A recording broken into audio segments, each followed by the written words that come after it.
Disclaimer: the following video is based on my personal opinion. You're welcome to agree, disagree, or otherwise. Now, let's get on to the video.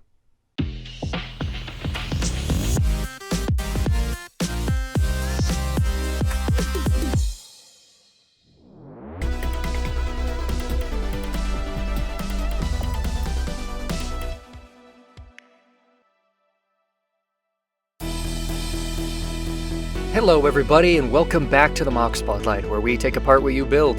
I'm Starbreaker, and it's been a while, so let's jump into these three MoCs we have to review today.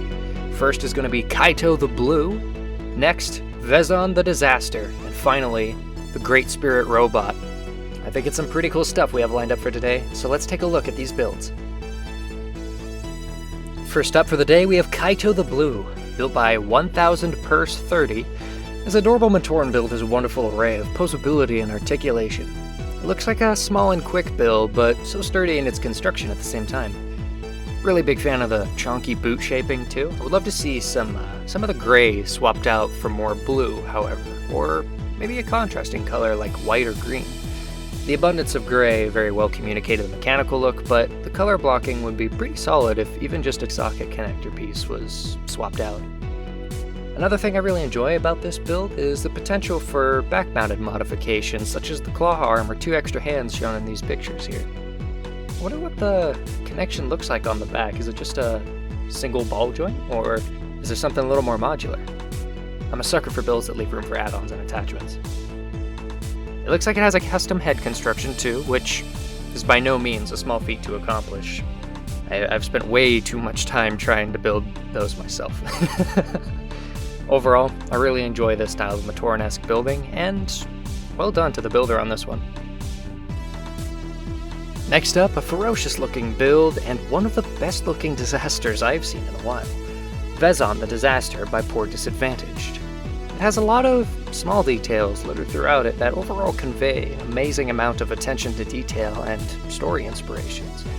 First off, with the asymmetrical construction, it makes a lot of sense considering Vezon only existed because Vezok was split into 2 beings, and it always made me curious why the set construction itself wasn't more similar for the two of them. I don't know, the closest parallels I ever found myself drawing between the two sets where they both used clawed feet, both used silver, and both had a ridge for like the lower lip or chin portion of their face. But they were otherwise dissimilar in a lot of other ways, so I enjoy that this build takes that half of Vezok part very literally, and made half of the build in the likeness of other Vezok MoCs. It does well to add to that shambled, messy look from this insane Scotsy character too. I love that the builder incorporated an Ignika into the torso build too, snugly tucked between those tight black ribs, as though the mask is filling the hole left by Vezon being an incomplete being. That's just a really cool detail there. The cloth piece usage is wonderful as well, also looking tattered and as cobbled together as his own essence.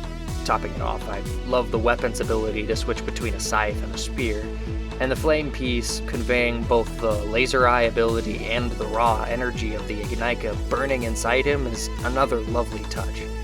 Always love a custom head construction with gnarly teeth for Paraka builds too.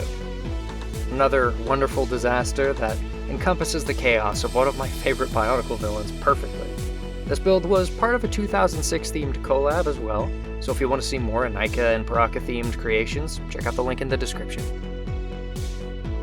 Last up for today is the Great Spirit Robot by Axelford, a build submitted to LEGO Ideas to commemorate the 20th anniversary of BIONICLE. This behemoth does a wonderful job at mirroring the design of the GSR through its shaping and small details scattered throughout.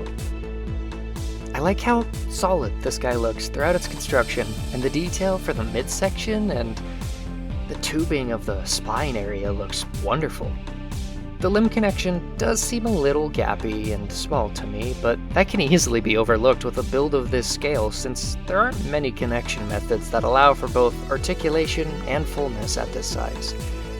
My only other complaint would be how thin the hands look from the side, to which I would have likely used a similar build to maybe the Glatorian Madanui Titan set's hands, but that's still a minor nitpick more than anything else, and their construction still allows for solid and realistic articulation.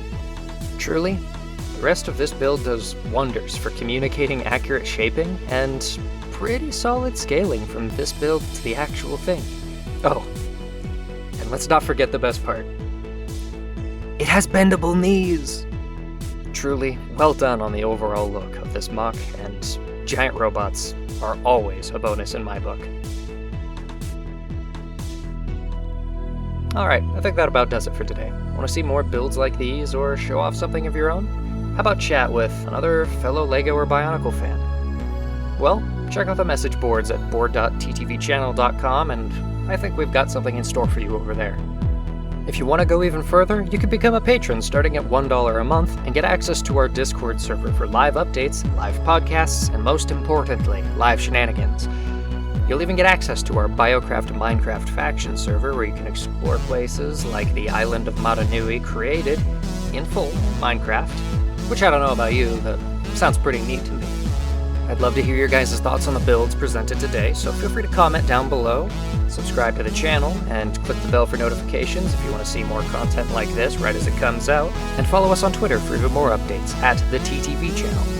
Finally, you can follow me too at TTV Starbreaker for updates on when these MoC Spotlight videos are going out, as well as a way to throw some cool builds my way if you want to see them in a future video.